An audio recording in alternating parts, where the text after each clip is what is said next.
Good afternoon, good morning, wherever you're watching from. It is Tuesday. That can only mean that the team lists for the NRL round 11 are out. Of course, we're going to be talking through a lot of the major casualties from the fallout of Magic round, round number 10, and all those players that are going to be missing, taking you through the team list, giving our tips and predictions for the games as well. As ever, joining me is Luke Jobson, helping me go through all the games. How are you doing, mate? Good, mate. Very good. It's been a hectic teamless Tuesday, that's for sure. There's plenty to get through, and yeah, no better time like the present to run through it. Yeah, exactly. So we'll jump straight into Thursday night's game then, and that's the Cowboys taking on the Knights. You got the team list going across the bottom there. For the Cowboys, the big absentee, of course, Cohen Hess, first victim of round 10. You know, it's got to be said, the Cowboys looked pretty good last week. Came up short against a pretty scrappy Roosters side who were, held together by masking tape at the best of times this season, and with the amount of injuries that they've got going on. But the Roosters are never an easy team to play, but the Cowboys stuck with it far better than the Knights stuck with the Tigers, to say the least. And the Cowboys didn't look terrible, did they? No, I said it in last week's Teamless Tuesday preview that the Cowboys have looked the best they have probably since. Well, I don't think I said since JT's retirement, but I think it's at that point where I can say that. Their halves are starting to gel. Their forward pack is starting to look a little bit more like a gelled forward pack and not just Jason Taumalolo and company. Val Holmes is very much looking like he's in the form that he was pre-NFL. And I mean, even Jake Clifford, who at the start of the year, alongside Josh Drinkwater, had questions about his form. He's now stepped up in a big way.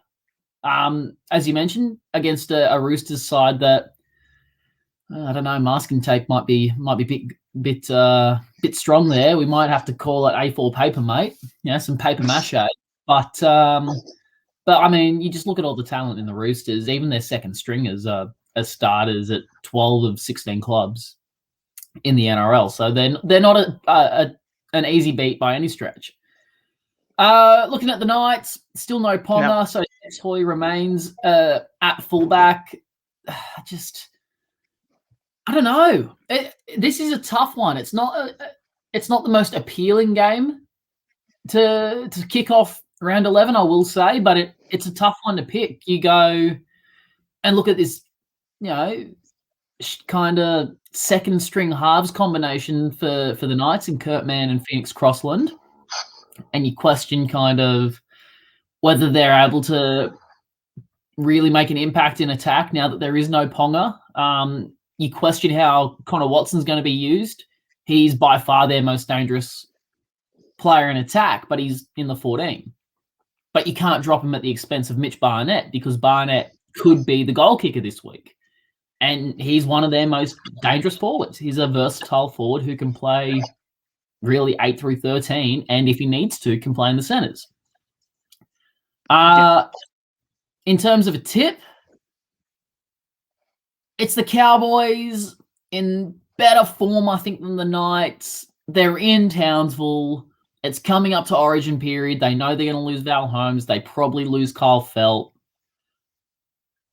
I'm going to go and say Cowboys 1-12 and kind of cop out a little bit and say Kyle Felt anytime try scorer. You can't go past Felt in Townsville. Yeah, I join your line of thinking on the Cowboys 1-12. You go to the stats. Cowboys won 4 out of 10. Knights exactly the same. Points scored. Cowboys 181. Knights 179. Cowboys points conceded 285. Knights 256. You got two teams that are low scorers and can leak a few points. It's just those like 10-15 minute silly periods. You saw it with how poorly the Knights started against the Tigers, and when they really started to leak points through just switching off. Just realistically, they were really poor plays, and but yeah, I join you on Knights 1-12 there. I don't know why they're not using Blake Green. They got Blake Green in the 21 shirt there, down in the reserves. who do you drop in his place? I'd probably say you push Crossland out of the side. I think he's still getting his feet in the first grade. I just don't think he's quite there yet. And I think having Blake Green and Kurt Mann there could really bring on a few players, bring a little bit of attacking structure to that spine and really firm things up. But obviously, I'm not an NRL coach. I don't get paid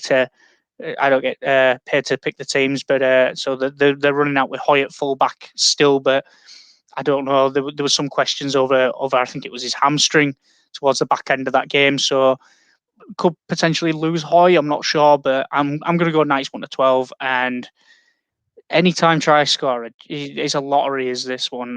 Bradman Best for me. I'm just going to say Bradman Best. There's no real logic behind it. I just think that he's probably due a try there. But Cowboys 1-12 and Bradman Best anytime try scorer. I'm not opposed to that one for Bradman Best. Comes up against Jarvid Bowen, who is not overly good in defence. And Best close to the line is hard to stop at the best of teams. So adding a dodgy defender with an edge defence that hasn't been great, there's value there, that's for sure. Yeah, absolutely. And we will crack on then and go straight to the next game.